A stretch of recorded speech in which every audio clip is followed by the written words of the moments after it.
Complicated masyado yung konsepto ng pamilya para sa akin. Dahil na rin siguro sa sitwasyon ng pamilya ko. Sino yan? Si Daniel Loresca po. Pwede po ba kay attorney?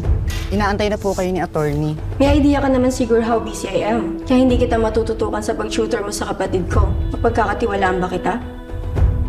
Opo, syempre po attorney. Lesson number 1. Wala silang kwentang magulang. Wala siyang kwentang ina. Ginamit niya ako ng 14 years old lang ako.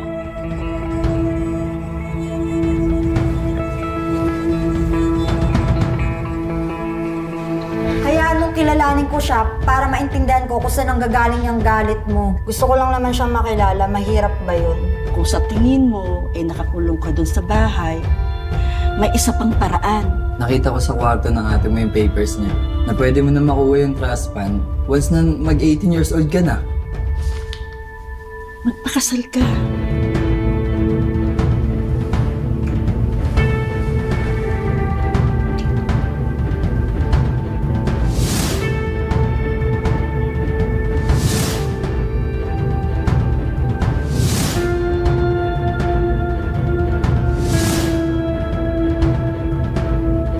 Pakasalan mo na kasi ako.